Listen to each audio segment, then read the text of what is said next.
All right, good evening, everyone, and thank you for joining CRDC at tonight's general membership meeting.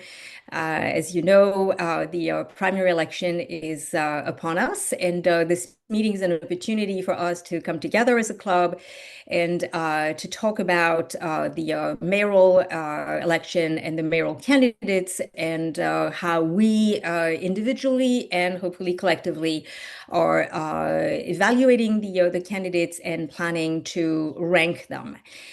So tonight we'll discuss exactly that. We'll share our opinions on the candidates, how we plan to rank or not rank them under the ranked choice voting, which is now the system that New York City has adopted to conduct their primary election. We also want to address a recent development that many of you are already aware of. As you know, earlier this year, CRDC made the bold decision to endorse State Senator Jessica Ramos as our #1 choice for mayor. It was a leap of faith, and endorsing a candidate relatively unknown to Manhattan voters, but one who had shown real promise during our co-sponsored mayoral forum, as well as several direct interactions that we had had with candidate Jessica Ramos and with our members. However, following Senator Ramos' endorsement of Andrew Cuomo, this past Friday, the executive committee of CRDC convened and voted on Friday to rescind this endorsement. We made our endorsement in good faith, and we are now disappointed. And yes, many of us feel betrayed and misled. But let us be clear, the burden of that betrayal lies not with the leap of faith, but with the one who asked us to leap. And that responsibility rests squarely with Senator Ramos. It is easy in moments like this to feel cynical, to throw up our hands and say, well, it's just how politics works and it's not cool and it's disgusting, and fill the blank on any other expletives that you may want to feel like using. But I urge us not to give in to that impulse. Don't pin this on democracy. Pin it rightly on individuals who fail to act with integrity. And as Churchill reminded us, democracy is the worst system except for all the others. So it's up to us to keep showing up, to keep debating, and to hold people accountable. And that's what tonight is about. So let me tell you about what is going to happen tonight. Because we have rescinded our endorsement of Senator Ramos, we're going to discuss ranks from 1 to 5, and we're not going to take a vote tonight. There will be an opportunity for voting members to actually vote online, and that will happen on Thursday. You will receive an electronic ballot by email. It will come from OPA Vote. If you have voted with us before, you're familiar with the process. We've been using this process for 3 or 4 years. So tonight, what we're going to do is that we're going to discuss the candidates and the ranking. We're going to start with first choice. Okay, so we're going to go around and explain who we want to rank for first, because this is the all-important top spot on the ballot. It is the candidate that we wish to see in the seat as mayor. Members are encouraged to share who they're supporting for first position and why. Once we've heard from a range of voices on the top rank, we'll open the conversation to discuss ranks 2 to 5. This part of the discussion is as important because under ranked choice voting, your later preferences can shape the outcome just as much as your first. CRDC voting members, as I said, will receive an online ballot and will vote. That will happen on Thursday, June 12th. And the results of this vote will determine CRDC voting recommendation for mayor. And I should say recommendations because, as I said, it's a ranked choice and we will recommend for each position. If you haven't already, I strongly urge you to watch the video of last month's CRDC meeting where we broke down the mechanisms of ranked choice voting, the do's, the don'ts, the counting process, the smart ranking strategies. We'll touch on this tonight, but I really urge you to go back and watch this recording. It's not very long and hopefully you'll find it informative. So it's a resource meant to empower you as voters and advocates in a system that is still relatively new to many New Yorkers. It is available on our YouTube channel. If you go to YouTube and you put CRDC NYC in the search bar, you will find it, and it is the last video recording replay. We have, as I'm sure, a lot to say, and therefore we will limit comments to 90 seconds per person. Yes, Lizette, what's up? Please put yourselves on mute if you're not already on Okay. mute. Um, Lydia, please put yourself on mute. We can hear you. Um, so we will limit comments to 90 seconds per person. We're not going to enforce it very strictly, but it's more of a way of telling you to, self-monitor. Don't speak for 5 minutes. Limit your comments really specifically to the merits of the candidates, and we want to be sure that we have a productive meeting that doesn't go beyond what it should. I will hopefully be assisted by Dan Soso, our treasurer, and David Warren, my co-leader, to keep the time and make sure that I call on to all the folks who are online and wish to speak. Um, Layla. as I can't see who it is, but let me just go through my presentation. I urge everyone to be respectful, thoughtful, honest with each other. We don't have to agree. We will likely not agree, but this is really part of the process of educating each other. We will remain civil at all times. We will not engage in cross conversation. So please direct all your comments our way rather than to each other. We will use the raise hand function to indicate that you wish to speak. And with all of that said, we are ready to go. I know that someone just called my name. I don't know who that was. Yes, Layla, it's Cornelia. Sorry, I'm off Yes, camera. Cornelia. I just wanted to let you know it's Dan's first day of work, and so he's not on today because it's still ongoing, so he can't support that. Just an FYI. Okay, no Okay. worries, no worries. And once again, the time keeper thing is going to be loosely enforced. I really trust that we will all, like self manage and be mindful of others. If you're speaking for too long, I will gently remind you that it's time to wrap up. So with all of that said, let's jump right in. I see that we have some hands up, and Roberta, you are Oh, first. well, I just have a question on strategy. Yes. Who do you suggest we put in the first slot? Because I'm concerned that as people drop out, are we better off putting the people we really want in 2 and 3? Or is it better to put them in 1 and 2? I mean, I have 2 people, but I'm just wondering as a strategy. Give me a scenario. Tell, because I think also everybody wants to hear, how you're thinking about this ranking. Well, if you look at, I don't know if you had a chance to look at what I sent Yes, the poll. earlier, which shows you some scenarios about what ifs in the scenarios. I'm just wondering if, let's say, I mean, I would like to see the Scott Stringer or Brad Lander take that, be the mayor. So is it better strategically to put them in 1 and 2 or 2 and 3 or further down the line? I don't know. It That's my question. It is definitely better to put them higher on your ballot. So the strategy is really, whoever you want to see win, the person that you feel like, okay, out of those 9 candidates, yes, there are 9 candidates. Some of them are obviously not viable.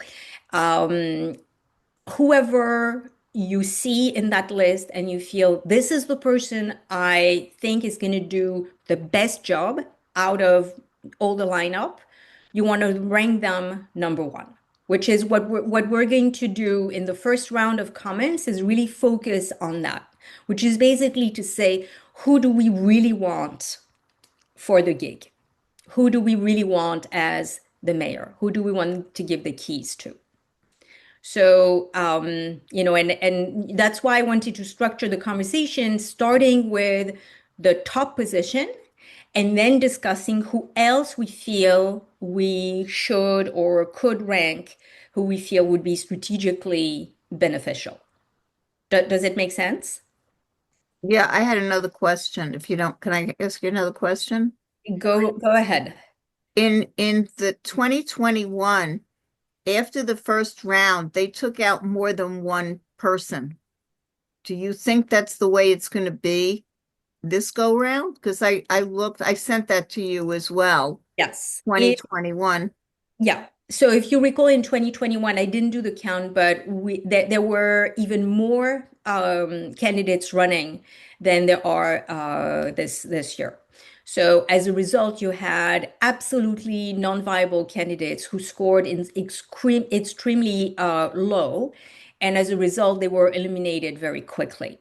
If folks who had voted for them had also ranked other more viable candidates, then the ballots of these voters stayed in the count because you had other, very viable candidates. So, but they basically in the first phase got rid of, all these candidates who, were absolutely non-viable and didn't even reach the 1%. All right. So the next question, the next comment goes to Leonard. Len, go ahead. Okay. I think that it's important for us to select a person who has a viable chance of winning. I think that's very important. And I think it's important also to look and see what kind of support that person has among the community. And apparently, from what I can see, the person who has the most support and who's developed the best campaign so far is Zoran Mamdani. He's also a very fresh face and a new person in terms of he's youthful, and his campaign addresses some very fundamental questions. But I think what's very important about his campaign is that it represents a break from politics as usual. And I think that's something that we have been saddled with here in our community. We see what the elected officials who are exemplify politics as usual basically give us a tip of the hat and do what they want. And I think that Mamdani is more of a Democrat in the sense that he will listen and it comes from the people. And I think that is very important. I think some of the other candidates represent Trump right-wing approach to politics, transactional politics. And I think we want to rid ourselves of transactional politics because that's what's got us into this situation that we find ourselves in. So I would say we need a break from the past, and a real break from the past is Mamdani. And I would say we should have him as number one. Thank you, Len. The next comment goes to Francine. This is kind of interesting because about 10 after 6, Marianne Pizzatola called me to bring me up to date on what's happening with the retirees. And I'm just going to tell you what she said. Okay, Whitney Tilson, who's one of the candidates, has agreed to be in favor of and change his mind about the retirees. Okay, Mandami has not made a statement on paper to support the retirees. Neither has either of the Adams, Eric, Eric and the other one, whatever her name is, nor Myri. The one that she was saying about was Mr. Cuomo. Hate to tell you, but he took her out to dinner. He spent several hours with her, and he said when he's elected mayor, he is going to vote for the retirees and to pay the retirees in the way that they deserve to be done. And that is, I said I would say, tell everybody, and that's it. My own personal thing was I wanted, oh, also Stringer and Lander are supporting the retirees. But I'm not sure that either of them. I personally voted for Stringer and Mandemi third. That's what I did because I do early voting. And second, I did Lander. So that's my personal thing. And what is happening with the retirees who we are still very much connected to. And I thought it was kind of interesting because of the way Andrew Cuomo, she couldn't have been more gracious, more kindly to her. So that's what I have to say. Great. Thank you, Fran. The next, Transactional. I beg your pardon? please, Len, please, we're going to run this meeting, like quietly, and let's, hear from everyone. Let's not interject. It's going to be, opening the door to Sorry, I what didn't we like. realize that I didn't realize that I had my audio on. Sorry. Okay. No worries. The next comment goes to Alan Oster. Alan, go ahead.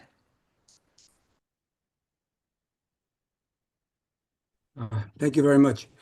Just a comment first. I think trying to strategize something, trying to figure out who, what, where, and when, and how we can not get somebody elected or get somebody elected doesn't prove to be something that often works. I think what we need to do is vote for who you think, we think, as an individual, who is going to be the best steward of the city. I think we need someone with experience. I think we need someone with a level head. I think we need somebody who's been in the trenches, who's gone through the ups and downs of the city.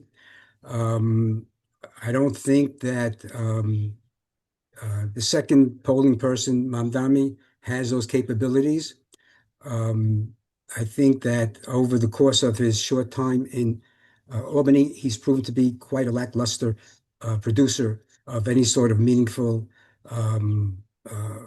legislation. Very good speaker. He's done a great job. He comes from a family who knows how to produce videos and movies, and I think he's run a terrific campaign. God bless him for it. Maybe years down the road, he might be a viable candidate. My first choice is Scott Stifler. Thank you. The next comment goes to Cornelia. Hi, everyone. I'll try to keep this tight. I strongly endorse Brad Lander. I would say that he is a very proven, adept person who actually has deep experience while also standing for progressive ideals. Whether you are talking about housing or whether you're talking about retirees. So I strongly endorse him. I also just wanted, many of you have seen some of my views on Mondami. I would love to support someone who talks about things like free childcare. I'm having a child in 3.5 weeks if she comes on time.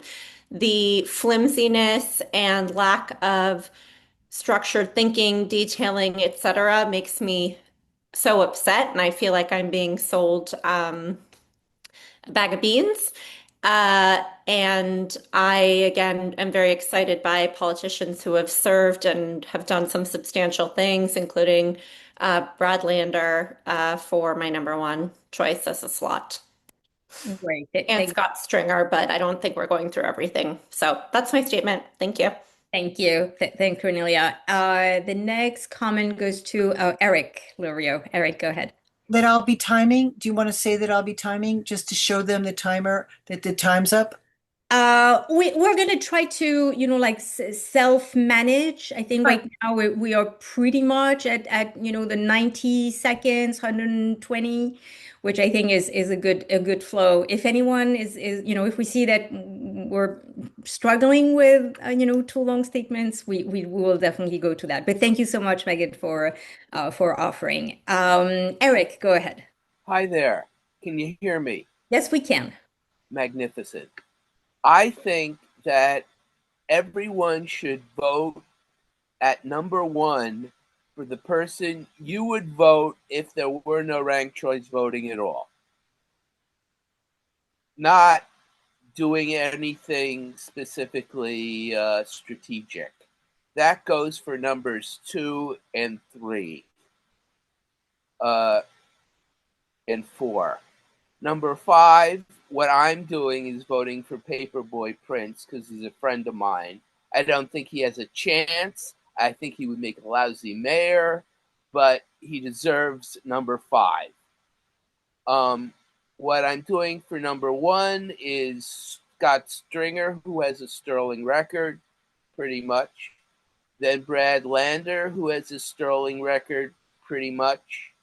Then Whitney Tillotson, who I think it would be an interesting, good mayor, and I like a lot what he says. And I will decide on number 4 about half an hour before I enter the voting booth on Saturday. So Great. Thank that's you. what I have to say. Thank you. The next comment goes to Bert Lasserin. Bert, go ahead. Hi, everyone. I am not taken by somebody who I necessarily agree with, has up in the air, unconnected to reality, or excuse me, to reality. You know, free childcare for everyone. That's great. How are you going to pay for it? Where is the money coming from? What is the money going to be? Who is not going to get the money? I agree. Yeah, it'd be wonderful to have free childcare, but that kind of a position is not connected to the reality of governing the city of New York, 8.5 million people. We have employees, we have contractors. You have to have experience in the ins and the outs, not necessarily being immersed and lost in it, but knowing a way to, what's the route? What's the goal? How do I get to the goal? Knowing where I am, who I'm working with, what are the ins and the outs. Not, oh, I would love to have this, I'd love to have that. It would be great if, we had free buses. I think it was 6 routes, 1 in each borough, or 2 in one borough, 1 in. Yeah, that was fun. It worked for a year. Why did it stop? Who knows? Okay. But So what is your so recommendation? I'm sorry, Layla. I am my I would never cut you off, you know that. okay. I am moving towards people who have experience in the city of New York, in the governing of the city of New York. So Brad Lander would be my first. I have some questions about Scott Stringer. He has experience, but there are some issues there. I'm not sure if he would be my second. I would move down to those who have their heads in the sky, maybe to the 4th place. I'm not sure of everybody else in the 3rd or the 5th place, but I'm looking for people who know what the hell is going on here. Great. Thank you, Bert. The next comment goes to Lydia. Lydia, go ahead. Hi, everybody here. I'm going to turn my camera on too. Oh, hi. Okay. So I agree with a lot of comments that have been made. I'll be ranking Brad Lander first. And that's because he's experienced, he's decent, he's a progressive, and he has a narrow path to victory. I've also looked at all of his policy statements. And because NYCHA and affordable housing is a very big issue to me and to our district, you will not find a better position among any of the candidates than the one Brad has staked out. And I think that's very important as our club representing a community that includes the NYCHA people. I think that's very, very important for us. I also want to add that I'm not wasting ranked choice voting on Cuomo or Mondami, both of whom will be on the ballot whether we rank them or not. Please remember that. Okay. So no one needs to rank them. They're going to be on the Lydia, ballot explain why they're going to be on the ballot in November. because they are both uh, are under other party affiliates. Okay. Cuomo has his own party. I forget what the hell they're called. And Mandami will be under the Working Families Party. So no one needs to worry about him. He'll be on the ballot. Okay. I also think we have to remember that New York is a complicated place and Manhattan's a small part of it, especially progressive Manhattan. You want to put Mandami first. Who is he going to run against in the final election and how is he going to win? Okay. Let's face it. When I go on Mandami's website and I see what he stands for, I find everything he declaims he's going to do comes out of Albany. It isn't within his power, it isn't within his purview. I think he needs to rethink how he's getting from point A to point B in almost every policy statement he's made. That is extremely concerning. Brilliant campaigner, ran a great campaign, great public speaker, obviously very bright. When you're 33, you don't know what you don't know, and he falls squarely in that category. I think Brad Lander is an unexciting campaigner and an extremely decent, experienced guy whose policies are exactly what this club says it wants. So let's not throw the baby out with the bathwater. Exciting is great, but we don't need exciting right now. We need a competent, effective, experienced, decent, progressive person to leave the city. And I think we should all be ranking Lander either one or two. Thank you. Thank you, Lydia. And just to provide a little bit more facts, as Lydia said, Andrew Cuomo will be on the ballot in November no matter what. Yeah. He actually petitioned for his own, as an independent. Right. He calls his party something, but he will be running as an independent, and he has submitted his petitions, and he will be on the ballot in November. Zoran Mamdani is endorsed and ranked number one by the Working Families Party, so it is very likely, it is like 99% guaranteed that he will have the line. And once again, the line will be available to him in November, regardless of the outcome of the Democratic primary in June. Eric Adams is not running as a Democrat. He is running as an independent, and he will be also on the ballot in November. We don't have to worry about Eric Adams at this particular juncture. All right, moving on. Dave Holoka, you get the next comment. Okay, yeah, I think I would also put Brad Lander at number one. For me, City of Yes for Housing Opportunity and NYCHA are litmus tests. I really don't want to have more kind of top-down, to heck with you NIMBYs in your contextual zoning, relic thinking. We got to solve the housing crisis. I don't want that. That's what we got from Cuomo on Empire Station Coalition.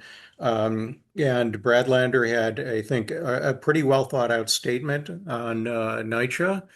And also, he knows about funding of them by virtue of having been controller and what funds could be released. I'd rank Scott Stringer number two. I think he's got the experience and background. As far as Mamdani goes, if you're going to vote for someone to have a break from politics as usual, that's how we got Trump. Yep. And I think he's just, making promises he knows he can't back up that sound good to kind of uninformed people, and that's what's inflating his numbers. I'm a little bit at a loss on who to put after that. Adrian Adams basically let City of Yes for Housing Opportunity happen, if I'm right. Would you say, Layla? And I'd like to hear what others have to say about some of the other candidates further down. I've met Zelnor Myri. I think he's a very nice, bright guy. But, in my discussion with him, I had no traction getting him to understand that supply side market rate housing isn't something that's going to work. In our candidates forum, I thought Michael Blake looked good. Unfortunately, he's got very low numbers. And I guess that's about all of them. So that's what I have to say. Great. Thank you, Dave. Megan, you get the next comment. Yeah, my first choice is going to be Scott Stringer, and because I like his experience in financial management, and I think he did a good job there in the comptroller's office, and is very aware of the city. His personality is not my favorite, but almost nobody's personality is my favorite, and also I feel he will protect me as a Jew. And my second choice is Brad Lander. And my third choice is Whitney Tilson. I saw him speak at one of the club functions, and I thought he spoke very well. I know that he has taken money from a friend they brought up who is a Trump supporter, and that's kind of dicey. But I did think he spoke very well. Great. Thank you, Megan. Next comment goes to Eileen.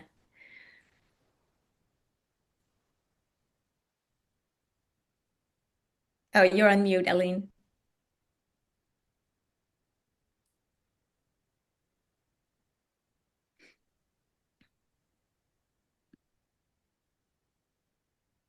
Eileen, are you able to unmute?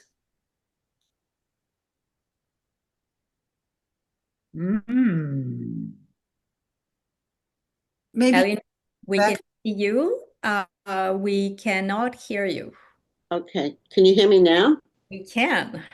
Yeah, great.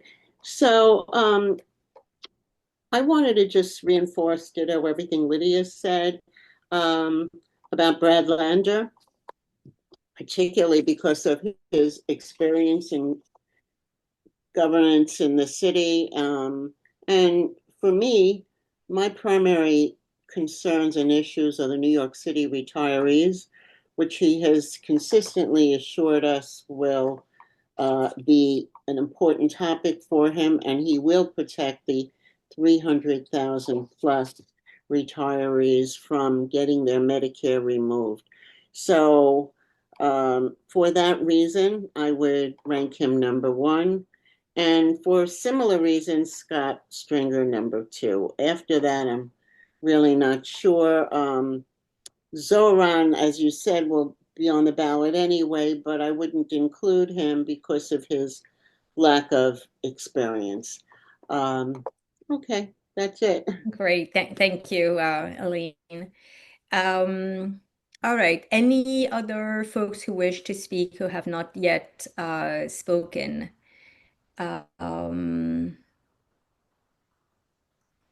I see that Lizette actually just joined us. Lizette, are you ready to share with the group how you are going to rank the mayoral candidates? And I don't want to put you on the spot, but at the same time, that's exactly what I'm doing. I'm trying to can you hear me? Yes, we can hear you. Okay.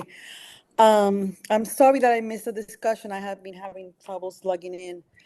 I would put number one, Mandani, number two, Lander, number three, Blake, and four, Stringer. I will not go with Adrian Adams because she has not been supportive at all from our healthcare issue for the New York City retirees. I understand that a lot of people have mentioned the lack of experience from Mandani. Sometimes, I mean, in the past, we have gone with people who have had a lot of experience, and we have seen the results. I would like to take a chance, having seen his plan. I know it's ambitious. I know that it will take overwhelming support from the governor in terms of taxing the rich. And I know it sounds ideal to many of the people, but I hope that with the push that we have had from the young people to see things differently, I would like to go with him. Lander, I'm hoping that he puts a position regarding the New York City retirees. He has not put anything in writing publicly.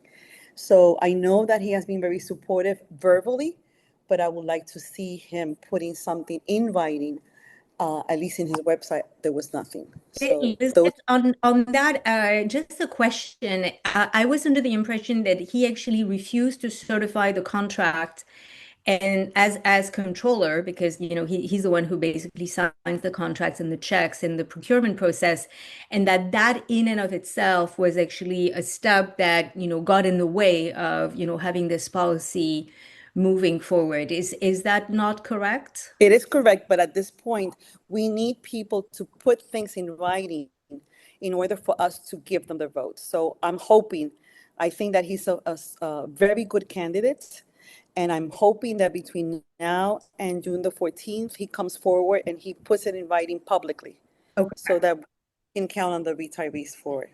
consideration. Thank Great. Thank you, Lizette. Joanne, you're next.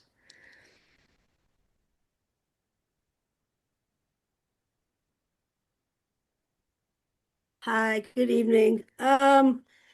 Yeah, well, my two, I'm deciding who to put first and who to put second right now, and then I don't even know after that.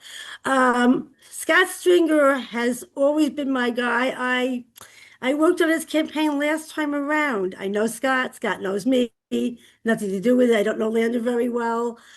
It's a hard decision. The thing is, for me, is I'm afraid that Lander has a better chance of getting in than Scott does. That he's going to get more votes from what I see so far.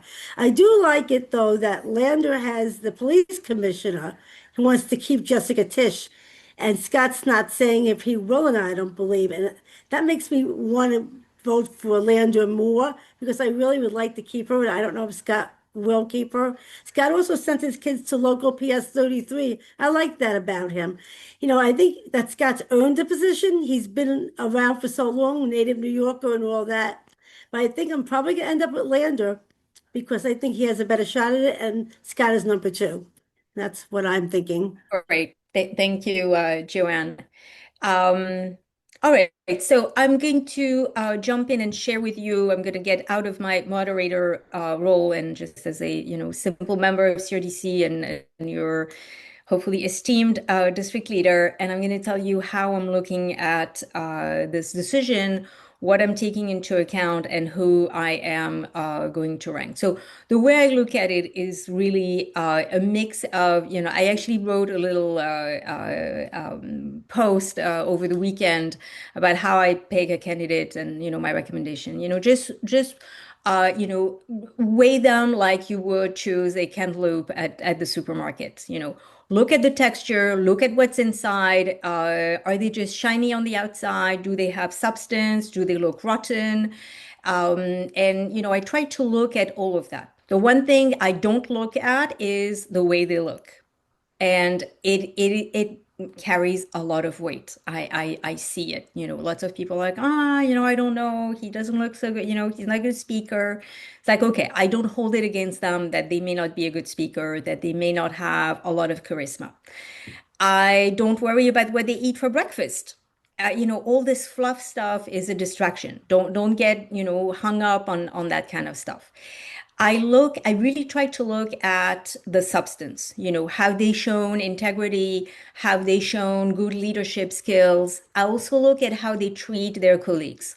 Are they, doing, smear campaigns against their opponents? Are they trying to win their race in a fair and square way, or, are they trying to, do some stuff that I find unsavory? And then there's a couple of policy issues that are super important for me, and it's a deal breaker. And one of them is NYCHA, and the other one is, zoning and land use. Those are really two issues where, if you're not on the right side, it's going to be very, very difficult for me to support this candidate.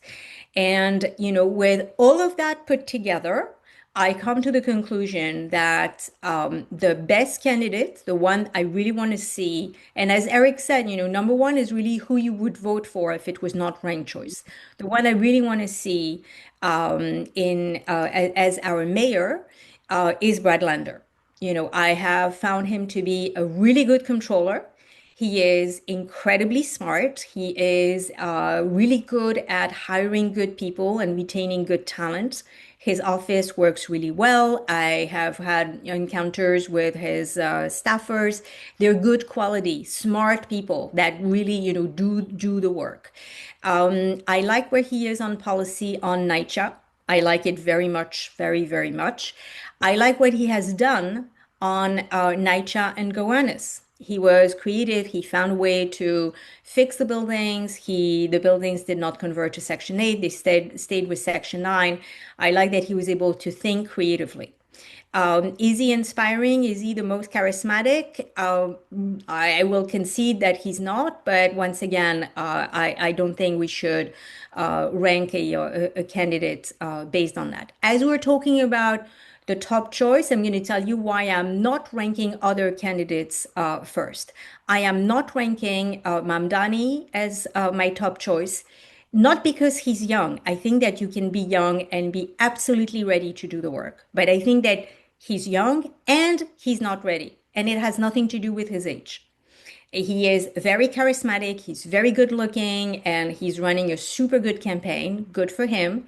He may become a better candidate. I think that, there's plenty of opportunity for him to realize that he can mature, he can learn.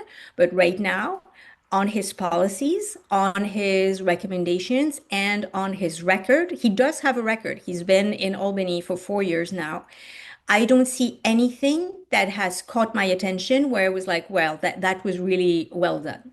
And I think this is a problem because I think that in 4, I mean, Albany is really a tough place to be, and being able to do anything in 4 years is almost impossible. All of that being said, I have seen other members of the assembly who have been able to make a mark. I would give Yulin New as an example. She was very vocal. She was really good on housing policies. I haven't seen any of that with Mamdani in the 4 years that he has been in the assembly. Now, as we are going to do a second round of comments, as we discuss maybe a little bit more about strategy about ranking candidates from 2 to 5, I will tell you how I'm going to do that, and then I'll shut up. I am going to rank Scott Stringer as number 2. He is a very, very close number 2. I think that Scott is very competent, very talented. He's smart. He has integrity. He has his set of issues, which I recognize, but I'm able to, weigh the positives higher than I weigh the negatives. I think he will be a good mayor, also because as he is at the end of his political career, which, to his own admission, he will likely be more bold and more willing to go to fight because, in a way, he has much less to lose than someone who is still, carrying and building their own career. I'm going to tell you that I really, really was incredibly impressed with Michael Blake. Michael Blake is a former assembly member. His record as an assembly member is actually very impressive. But as a candidate, he brought issues to the campaign. He brought a tone to the campaign and a freedom to actually express things that were very important to be said that no one else said. And for all of those reasons, although he has obviously no path to victory, I will rank him and I will probably rank him fairly high. I will say that Zelnor Mairi was the reason for excitement at first and was a disappointment. His approach to housing is wrong. His supply side answer to housing is not going to work. We know it.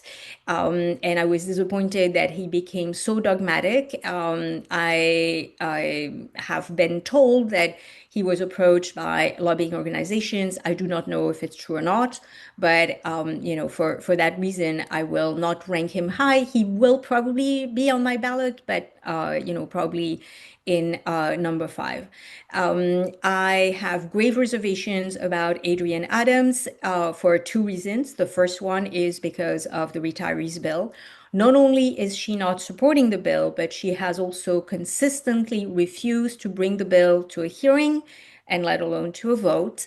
And she's put a lot of pressure on her colleagues not to sign on to the bill, which I find really problematic. But furthermore, she has also refused to sign on to the No More 24 bill, a bill that CRDC supports and that would end the inhumane practice of forcing home care attendants to work for 24 hours and be paid only 13 hours. This is a relic of a past that we should all agree is long gone, and the fact that this law is still in the books is really despicable. The fact that she is refusing to bring the bill to a hearing or a vote is also really despicable. It is also my understanding that she has taken quasi-retaliatory steps towards the main sponsor of the bill, namely Chris Martin, which I think is really problematic. So for that reason, I will very likely not rank her. And if I rank her, she would be number 5. But I'm going to try very hard not to rank her. Whitney Tilson, to me, is a Republican. He's a moderate Republican. He's more of a Reagan Republican. He's not a Democrat. And, I think as a Reagan Republican, he's a good one. But he does not reflect my, policy priorities. Once again, he is very, very aggressive on build, baby, build. Let's privatize NYCHA, all of it. Public housing is unnecessary and a waste of time and money and energy. And, these are radical policies that I can absolutely not support and that I actually condemn and not condone. So for those reasons, I will not rank Whitney Tilson. I think I've gone through all the viable candidates. Mr. Paperboy is probably lovely. He's not my friend. And for those reasons, I will not put him on the ballot either. All right, moving on. Let's do a second round. I know that we had started with really focusing on the top choice. I think if we want to go a little bit deeper into the other rankings and strategy, we're actually doing really good on time, so we have a little bit more time to share our views on how we're going to approach this voting exercise. You can use the raise hand. Yes, Megan, go ahead. Yes, I still want Scott as first, Brad as second, but I could be convinced to do the opposite. I just feel that Zoran Mamdani is anti-Israel. I won't vote for him. I don't think he should be on the ballot. Great. Thanks, Megan. Eric. Okay, I just got an email with the latest poll. I thought you might be interested. On the first round, Cuomo has 42, Mondani has 30, Stringer has 7, Lander has 7, Adrian Adams has 6, Zelmore Myrie has 3, Ramos has 2, Whitney Tilson has 2, and Michael Blake has nothing. Nobody wins until the 8th round, where it's Cuomo at 56 and Mondani at 44. Make of this what you will. Okay, thank you, Eric. I think there were 2 polls released today. Which one is the poll you're quoting from? It's supposed to be Expedition Strategies. Oh, What the hell is that? I have no idea who they are, but it okay. just wound up in my inbox. Okay, great. So I thought I'd share. Great, thank you. Let me see. Carol, who has not yet spoken. Carol, go ahead. I actually have a question. I was with my daughter and her young friends. They're all in their 30s or early 40s. And I just asked if they'd been following the mayoral race and who they all want. And all of them, liked Mandami. And I guess, I too feel very strongly. I think a mayor has to have shown, or anybody who I would vote for has to have run something. I mean, this is a very big city, it's very complicated, and it's great to have a lot of innovative ideas, but you have to know how to get from here to there. My question is, realistically, the polls do seem to show that it's Cuomo and Mandami. And I guess I would like, it's a little bit scary for me. It's scary. I mean, I would prefer that it was Lander and perhaps Stringer, but it's pretty scary if Mandami won. Mhm. And I don't know if, it makes sense you pay, not that I would want Cuomo, but I would want Mandami less, if that makes any sense. So I just throw this out there. We can say whoever we want that we really, maybe I'm just being defeatist. So okay, so I can't speak to what is more scary than the other, but I'm going to try to touch on the polls because this is something that I hear a lot. And polling, from the way it was explained to me, is that they really try to take a representative sample of the population. Okay, so you have a, kind of like equal number or like representative number of, the various demographics by age, by borough, by district, by ethnicity, and so on and so forth. But the population of New York City is not reflected in the voting population. Folks who vote are of a certain subset of demographics, and especially folks who vote in the primary. In the primary, historically, and it continues to be the case, and who knows, maybe this year it will be different, but certainly historically, folks who vote are older, okay? They are 50 and over. And women vote more than men. And when you look at this subset, and some polls actually will release, the more granular data. And when you look at that, you see that Mamdani is actually not doing well. He's made what some have considered campaign mistakes by being a little bit ageist, making comments that did not resonate well with the demographics of 50 and older. So right now I can tell you that in the political circles, the big question that everybody is asking, and obviously we'll know once the results are in, but it's like, how do these polls translate into votes? Is there really that much of a an alignment between the polls and the actual vote? Are folks really, who are in their 20s and 30s, are they all of a sudden going to go and vote? Because historically they don't. So that's what I'm hearing. Once again, I am not no expert, but when I have conversations with strategists and operatives and whatnot, this is what they are flagging for me in understanding the pulse. So is it? I just want to jump in and respond. Yeah, go ahead, Carol. Historically, I think Democrats felt pretty comfortable that they would win and Trump wouldn't. I am not totally convinced that what historically was happening is what is happening today. And I think somebody mentioned, that's how we got Trump. He was a fresh face, he had a different message.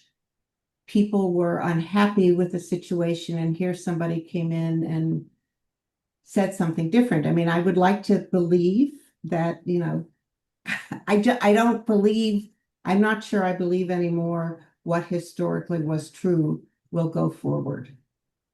So I, And the point absolutely, correct. We don't know, but what I can tell you is that historically in New York City, which is different from other parts of the country, which is different from how people vote in the general election, but historically in the primary, in the Democratic side, It is, the electorate is older and more female. And this is, throughout the entire city, all boroughs combined. So, once again, who knows? And we'll find out when the results are announced. Which we don't expect the results to come out the night of the election or even the next day. It's probably going to take a couple of days before we get to the actual results. All right, Roberta. So I had an interesting conversation with a friend of mine who's a numbers guy, a numbers nerd, and we were talking about this. And I said, well, look at the polls. And he said, Roberta, back in the day when they would call people up, they would get answers and they would know the demographics and they would know who they were calling. I don't answer my phone if I don't recognize who's calling. And I hardly ever answer my home phone. I'm always on my cell. And when I pick up that cell and I don't recognize, I hang up. So they don't know how I'm going to vote. And I'm going to bet that most of my friends do the exact same thing. I mean, if polling were really good, Hillary would have been president. I mean, all the polls show that she was in the lead. So I don't, I'm not, I'm willing to think that maybe we should ignore the polls. Because I have a big problem with Cuomo because I was very active in fighting him on the IDC. If you all remember, there were five Democrats who ran as Democrats and caucused with the Republicans.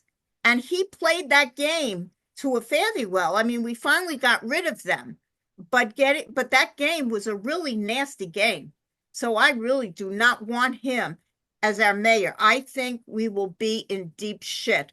I think he will destroy NYCHA. I think Penn Station, forget about it. I think the things that matter to our group, I think are going to be, I mean, I don't know what he would do because he says he would support the retirees. You can say anything at this point. If you trust him, I mean, I don't trust him at all. So I would take that with a grain of salt.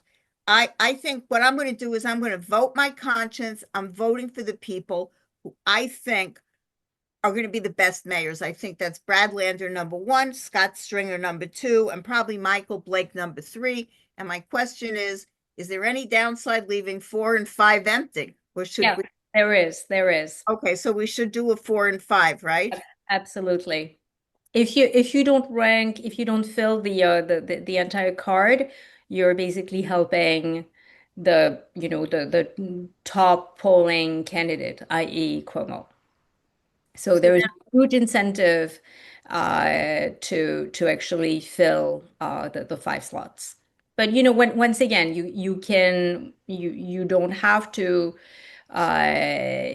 think too strategically about who you're putting in. It's not like, I mean, some candidates we know are not viable, but it's still good to put them. And if you were impressed with what they were saying, or if you feel that, you want them to run again because, maybe in 4 years they will be better prepared. This is also, a good showing of support that will help, somebody's career.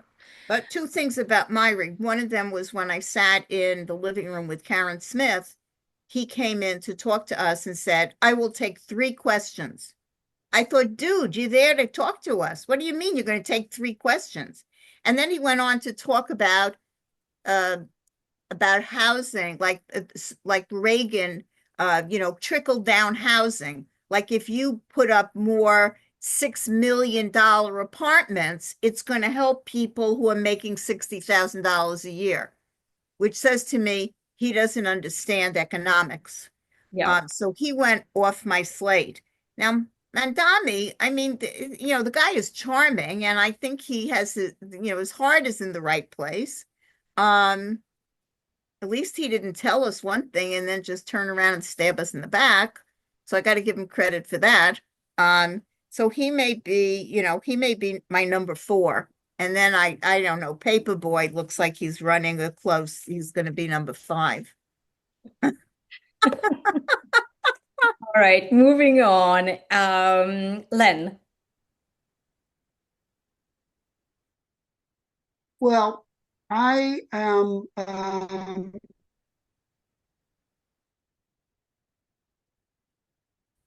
torn between, in terms of the rest of the slate. I think Brad Lander clearly is a very fine candidate. And honestly, for a number of progressives, he is number one. And for me, I think it's important to consider the larger picture of what we're up against. And the city we're living in lives in the United States, and what we're up against in terms of fascism and the drive from the right.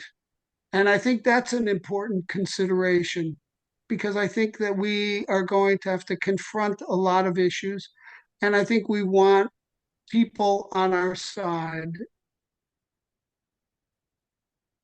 and people who believe, like we believe, that social justice is something to fight for. And I think that Mamdani has that energy, and he has that vision. So that's why I was pushing him for number one. But I think that there are other candidates, in terms of down ballot, that I would support. And I think that Michael Blake is a candidate. So I think between number one and two, it's Mamdani and Lander and Blake. And then I think in terms of other candidates, I agree with folks that Adrian Adams, is really been terrible as a speaker. And I think that Myrie is a supply side housing person. He doesn't really stand for that. He wouldn't help the NYCHA folks. So I'm not sure on the rest of the slate, but I definitely would have those three as my top three, because I think they represent a break from the past. You know, the Democrats have gotten us into the soup that we're in with Trump. If Biden wasn't such a terrible president, we wouldn't have Trump today. A lot of what Biden did, Trump is continuing. So, Yeah, thank you, Len. The next comment goes to Patty. I'm sorry, I don't have my glasses. Heffley.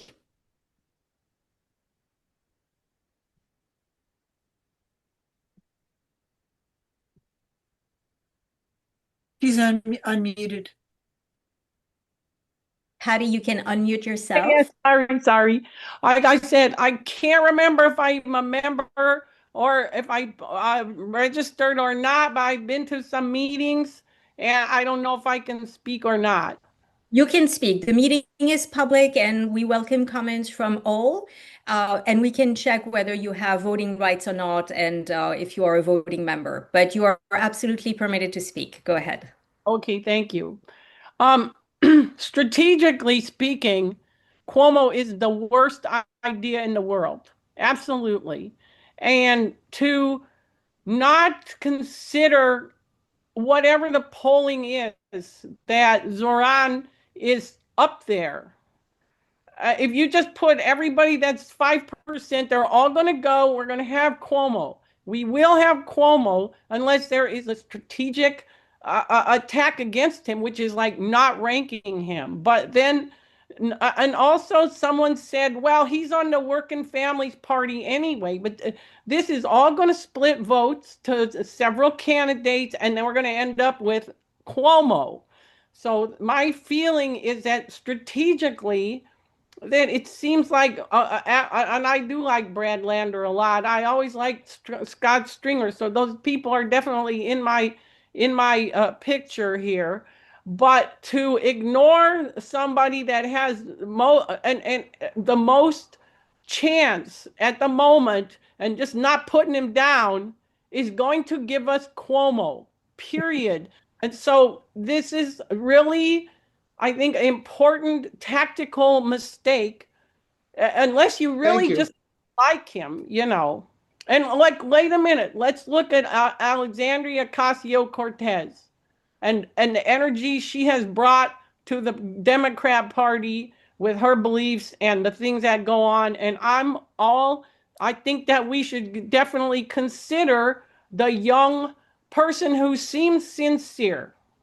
Great. Thank you, Patty. One thing I will mention is that what we're doing with this primary is basically nominating the Democratic candidate. And we have to also think strategically how that plays out in the general. Because as we said, Cuomo will be on the ballot in November. And if we were to end up with Zoran Mamdani in the general as the Democratic nominee against Andrew Cuomo running as an independent and others, I mean, we're not too worried about Curtis Lewa, who's running as the Republican, but there's also Jim Walden, who is an independent, who is running a very strong campaign. How does that play out in the general? So, something, and I'm not going to chime on that, but, just something for our consideration that, we want to make sure that the one person who gets the nomination as the Democrat who will be in the general on that line is someone who can beat Cuomo, because Cuomo, no matter what, will be on the ballot in November. Layla, Carla Fines had her hand up for a while. She may not be on your screen. Yes, Carla, you are next. Go ahead. Okay, Thank you for flagging this, okay, Roberta. thank you very much. I'm sorry if you can hear me, but you can't see me. Is that correct? We cannot see you, but we can hear you loud and clear. Okay, so I was very impressed with what Carol said, that I think really at the end of the day, it's going to be between Cuomo and Mamdani. I mean, I think those are going to be the two candidates. And I have to say, from all of my heart, that Mamdani is anti-Semitic. I do not like to use that because I'm Jewish, and I know that that Trump has politicized that. But he could not vote to honor the Holocaust Day. We come from a family of Holocaust survivors. He could not vote to congratulate Israel. He could not vote, say during the debate that he supports Israel. For me, as a Jewish person and as a New York City retiree, which he cannot also come out and say, I don't find him charming. I don't find him the person I want to be leading the city when Trump sends the Marines into New York City. And as much as I have a lot of problems with Cuomo, what Carol said, at the end of the day, who am I more comfortable with or uncomfortable with running this city? I think that we need somebody practical, somebody experienced, because we're in extraordinary times. Just look what's happening in Los Angeles right now. The Marines have entered the city. This is not somebody that we need, somebody who's charming and whose mother is a terrific filmmaker. I love her films, and he's running a good campaign. So all this goes against maybe everybody here, but I truly support Cuomo. I think I understand why Jessica Ramos was thrown under the bus by the Progressive Party because she was a woman. I don't know why. And there she is next to him in the Puerto Rican Day Parade. And I really feel that although this goes against everyone here, maybe, I feel that right now we need somebody for these extraordinary times. So I appreciate you. I appreciate you hearing. All right. Thank you, Carla. The next comment goes to David Warren. David, go ahead. Hi, yes. So like you said, Layla, about the polling, I don't believe the polling for 1 minute. This is a gut feeling. I live in a bubble. I'm going to be honest, but I think Stringer has a much better chance than the polls are showing. I think Cuomo is going to tank. He's not going to get it, despite what the polls are saying. It's just personal speculation. This is not, it's coming from the gut. But I would rank Stringer number one, Lander number two, and probably number 4 or 5, Mamdani, because I promised his mother I would rank him. She practices in the same yoga studio I do. So, but But seriously, I will go with whoever the club goes with. I like Brad Lander very much. I know him personally. I think he would be a great mayor. I also think Stringer would be a great mayor because I think with Scott Stringer, he would know from day one how to do things. And what he doesn't know, he would know to go to the correct person and get that information. And so that's why I like Stringer. I also like Lander. It's kind of like Layla, you were saying, it's very close. I will rate Blake um, number 3 or 4.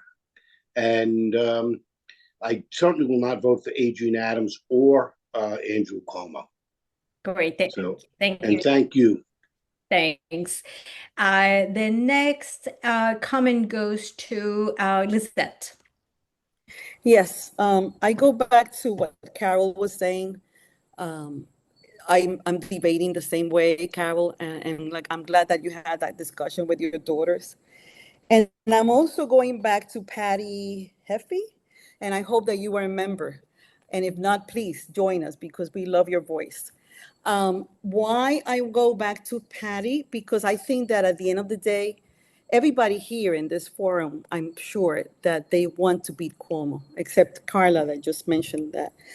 I would like to state for the record that if we keep saying that people that are against the Israel policies, those individuals, including myself, we are not anti-Semitic.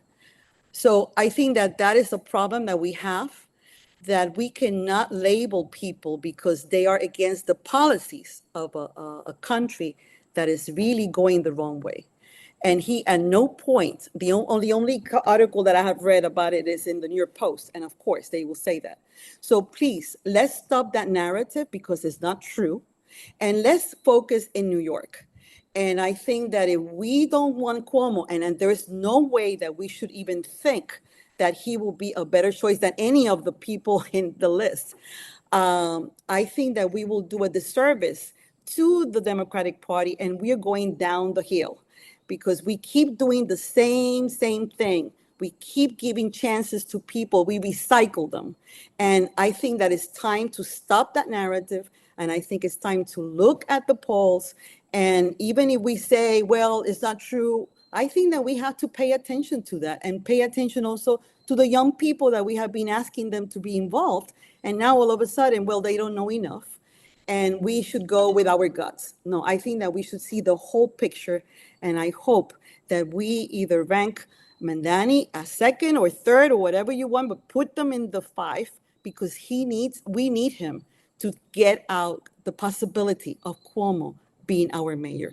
Thank you. Great. Thank you, Lizette. Next comment goes to Alan. Oh, no, wait. I'm sorry, Alan. I'm going to go out of turn. I see that Phyllis has her hand out. She has not spoken yet. So I'm going to do Phyllis and then Alan. Phyllis, go ahead.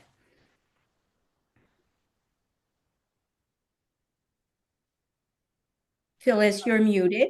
I'm unmuted now. Yes, go ahead. I succeeded. I have spent most of my time thinking and talking about the primary in terms of who do I not want on the ballot. And that was pretty easy with Cuomo and Adrian Adams. And then it was a matter of who doesn't have a following. And I was shocked that there were so many people in the guide that I never heard of. So obviously, I'm not supporting them. I am having trouble with Mandani, Zoran, because I think he's a great actor. I think he shows promise, but I don't think he's ready. And what I read in the Post is that he said things that were anti-Semitic, and then he was denying it, and then he said things that they were anti-Israel, and then he was denying it. And it was very felt staged to me. And Michael Blake feels staged to me too, but he was much better in his staging. So the thing is, I think both of them are auditioning for jobs. And I decided that Lander and Stringer are my top two choices. And then it's difficult, and I'll probably put Michael Blake on my my voting because I think he's going to get hired by somebody. So let him have a good showing. So that's about it. Right. I think he has a job actually, but No, a better job. Alan, you're next. Thank you. I think if we look at recent elections, and here, especially here in the city, for boroughs, and even out on Long Island, the trend has been away from progressives, have been more towards the middle of the road candidates, moderates. Social Democrats haven't done too well in recent elections. I could be wrong, but that's the way I visualized it. So my second is Brad. I think he's a man of substance. I think he has good ideas. I just thought that Scott had a little bit more experience in terms of the city and having support from the different agencies that he's going to that a mayor has to work with. Um, Layla, I like your assessments of everybody that you spoke. I agree with you 100% on that. With everybody else, I like Blake. I think he's a smart fellow. I think he's an upright person. I think he means well. I would rank him as three. I don't know about four and five anymore. So those are the business decisions. On a personal level, I wouldn't call Mandani an anti-Semite, but I couldn't vote for somebody who can't find the time and comes up with excuses to not vote for a resolution regarding the Holocaust. Thank you. Thank you, Alan. All right, so it looks like we're doing a third round of comments. We'll go to Len. Actually, no, I'm sorry. Let's go to Eric.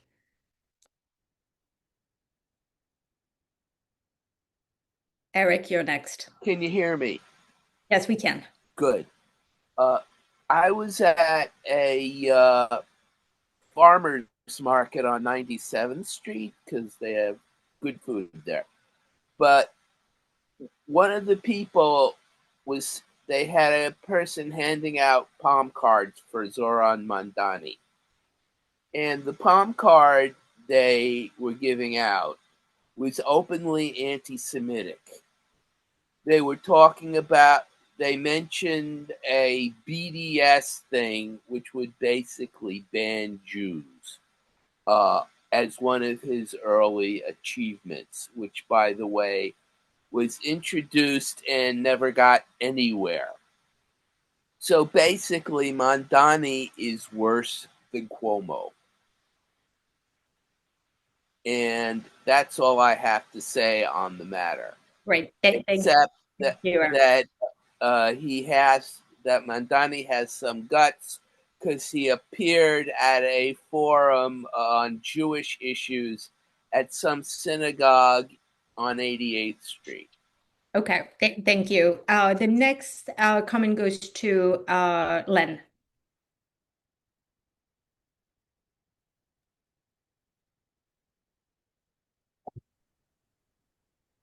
All right.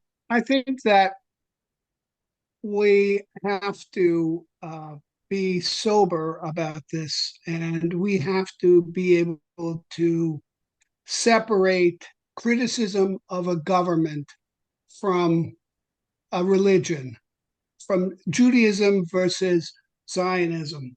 And I think that, we've had this situation. It is destroying our Constitution. We are having people abducted and arrested because they are pro-Palestinian or standing for Palestinian rights. Zoran Mandani at the debate was asked a question about whether he supported the Jewish state. Why is that a question in a debate involving the city of New York, the mayoralty of the city of New York? Number one. Number two, he basically said he supports a state Len, where you're breaking Israel, up. where everybody has. Len, you're breaking up. Your connection is not good. Let me come back to you, Len. I'm gonna go to Alan, and then I'll come back to you. Alan, go ahead. You're talking about me, right? Not the other. Yes, Okay, Alan so and not Alan. the Sorry, two L's and an A guy. with a French accent. Alain. Alain. So we've sort of covered this. I just have a couple things to say. One is I like Lander and I like Stringer. There's an echo all of a sudden. Let me put everybody on mute. I'm going to put everybody on mute, and Alan, you're going to unmute yourself, okay? Okay. All right, and go ahead, unmute yourself, and you can carry on with your comment. Okay, am I unmuted? Yes. Okay. So I like Stringer, I like Lander. I think Mamdani, I mean, what has he done? What experience does he have? I mean, I don't think he's qualified. And he seems to be a Jew hater. And that's bad. Okay. And that's what I've got. Thank you. Thank you, Alan. Going to Olivia, who just raised her hand. Hi. This is my first meeting. I'm excited. I just want to speak on behalf of young people. I know there's been a couple mentions of young people in general and kind of where we're at. I'm 28 years old, and I'm just kind of listening to what everyone has to say, and I'm kind of eager to learn more about what's going on. I am not Jewish, but I am a part of this Gen Z millennial generation online, and I see the rhetoric of how people are talking and how young people are speaking about Jewish people. And I don't think that people are picking up books and reading about what's going on and understanding the history. So, of course, we should always listen to young people. We should listen to everybody and their experience. But I do think there is a lot of misinformation. I think the lines are blurred. I think people, especially my generation, really likes when it's black and white.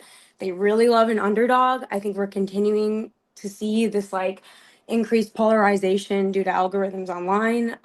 So I would take what young people are saying and doing with a grain of salt in regard to that. Also, New York is the largest population of Jewish people outside of Israel, and that's why we have to talk about Jewish people and what matters to them. I think it's incredibly important. I mean, we're seeing what's going on at campuses. I know they're arresting protesters, but these protests are getting aggressive and Jewish people are being attacked. There are young people who don't even believe in the Olivia, Holocaust. I'm sorry to interrupt you, but we as we're discussing candidates, do you want to focus your comments more on the candidates directly Yeah, than I bringing would. more, So, complex policies? yeah, absolutely. I would say like because of what I'm saying, it is of course important to have someone who supports Jewish people. With that, I don't support either Cuomo or Mandami. I definitely think I'll be ranking Brad Lander one. And then I'm here just to learn more about everyone else from all Great. those. Are Thanks. you a member of CRDC, Olivia? I am. Yeah, this is my Fantastic. This first is great. meeting. Awesome. Awesome. Terrific. Otherwise, I was gonna give you the pitch and tell you that No, I'm I'm here and very here to glad to stay. hear that you are a member. This is great. All right, we're almost at the 8 p.m. mark, which we had said that this was when we would wrap up this meeting. I feel like we've had a really productive conversation. So I would like to go to Lizette, and then Lydia, and then we'll wrap up. Lizette, Sorry, go ahead. I spoke already. I think that we were waiting for Len to fix his audio. I actually don't see him at all. Did he log off? He left. Okay, so Lydia will be next. I have said everything that I had to say. Okay, great. Lydia, go ahead. Hi. Okay, I just want to remind everybody that policy really matters. And, I'm ranking Lander first because of policy, because of things that affect our community in our district right now in this city. Okay. I'm ranking Scott Stringer second because, again, yes, policy, a guy who knows how to get it done and has done it before. I'm not immune to wanting to do things a little different and to hear a fresh voice. James Blake, not James Blake, Michael Blake made a comment in one of the debates in which he said a budget is a moral document. I thought that was a really important point to make. I think it's something progressives deeply believe in. I will be ranking him third. I will not be ranking Mandami because A, he is already going to be on the ballot, and B, when I look at his policies, I am not seeing what comes out of his mouth in debates. I really ask everyone to look again. He's making a lot of promises that he can't keep. And I think that is an issue.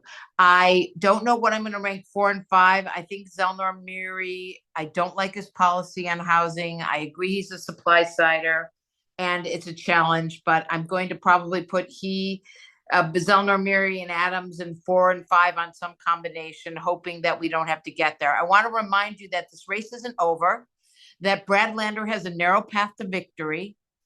He could still pull it out if we're smart and if we rank him where he belongs. And that, my opinion, is number one. And if you like someone else, then number two. So please consider that. We want to stop Cuomo at all costs.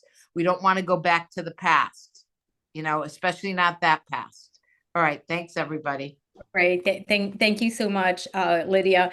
I really want to be able to wrap up by 8. Patty, I see that you have your hand up. Is it something that has not yet been said? Or I really hate not to call on people, but Patty, go ahead. If you want to make it like one brief comment, that would be I awesome. want to just make a comment.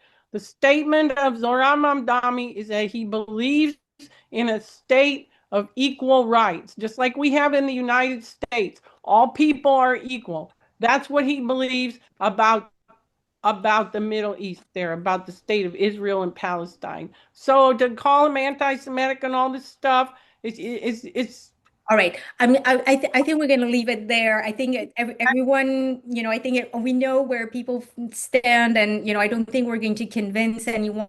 So I don't but want that's this what he to said. be I'm just saying what labored. he believes, what he said he believes, not what everybody says he believes. That's what he said. So Great. that's all I'm saying for anybody that thinks he said something else. Great. Thank you, Patty. Thank you so much. Thank you. And thank you all for joining us tonight. A couple of things that I want to say. The first one is early voting starts Saturday, June 14.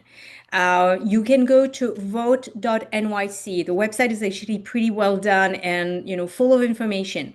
You can actually plug your address and you will be able to see a sample ballot.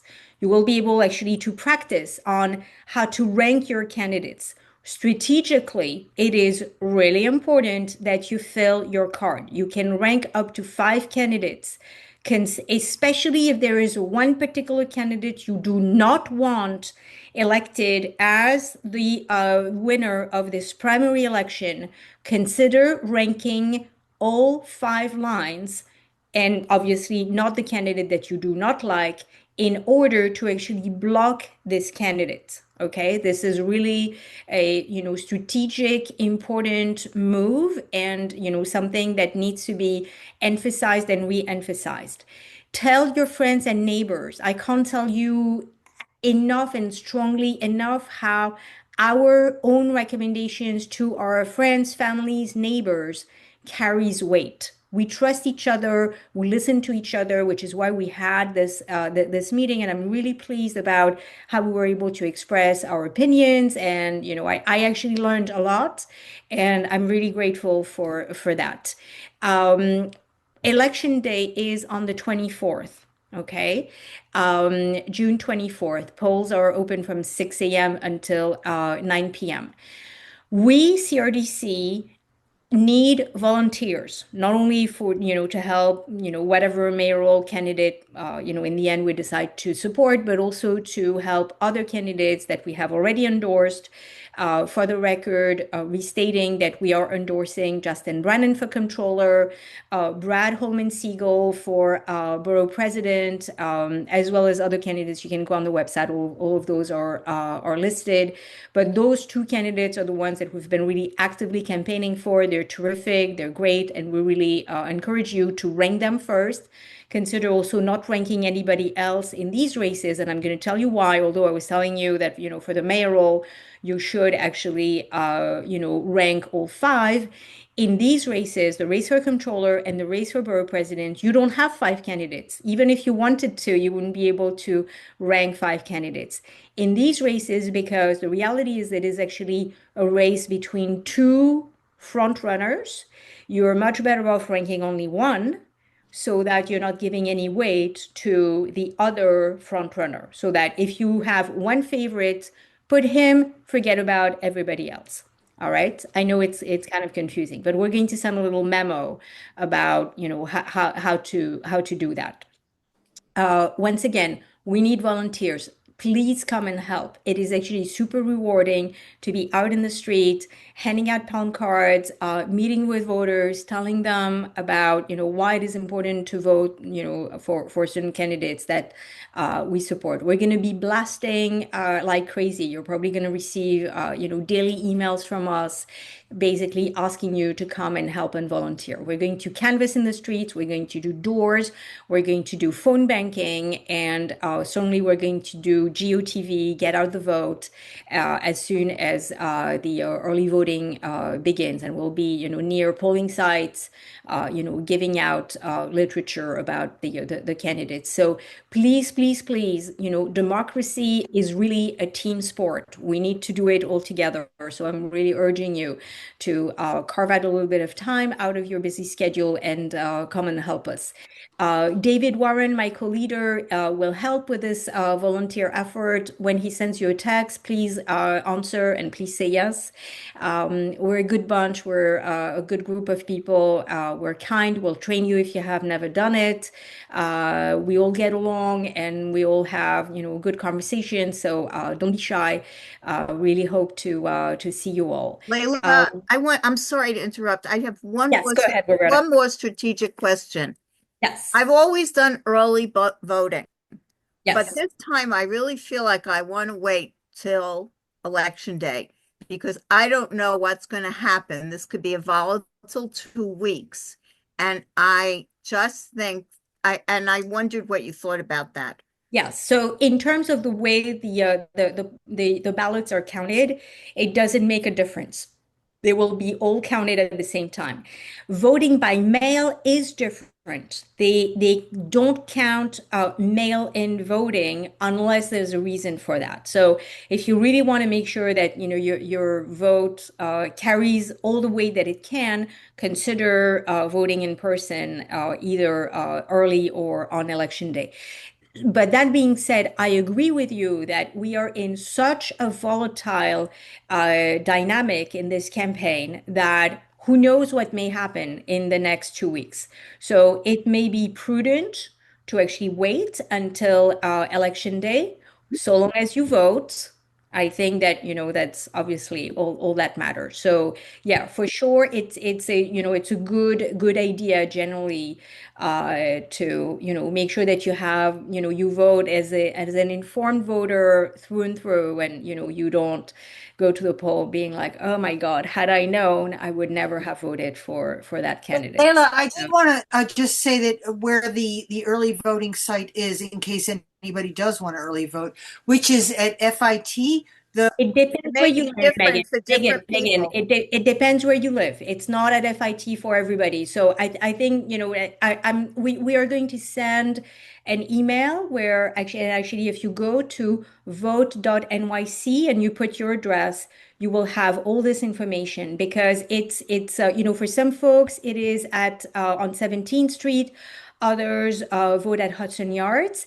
And at times, actually, polling sites will change. So you may think that, you're still at one polling site, but it actually has changed. So rather than, giving sort of like too generic information, we will, send the link and people can just, put their address so that they will have the accurate information. And did you say that mail-in votes are not counted unless they're needed? I don't Correct. understand that. Correct. So if the election is called, meaning that there were enough ballots to figure out who's the winner, then they will not count the mail-in ballots. I mean, I have a question. eventually they will count them, like they will open them and they will tally them. But that's why when you see the results, it is unofficial results, and you see that they are 99%, and you always wonder, but I mean, what's the difference between 99 and 100%? Why don't you get to 100%? And that's because they're still counting and tabulating the mail-in ballots. I have a question. How come Fran is always saying she voted already? Because she voted by mail. Okay. Yes. Mail-in has started. Okay. And once again, I don't want to give you inaccurate information, but I believe that you can register to vote until the first day of early voting. Once again, don't take my word for it. Go to vote.nyc. All the information is there. The website is pretty well done, and all the information should be there. If you have any follow-up questions, reach out to us. We're around. Reach out to Candice, to myself, to David.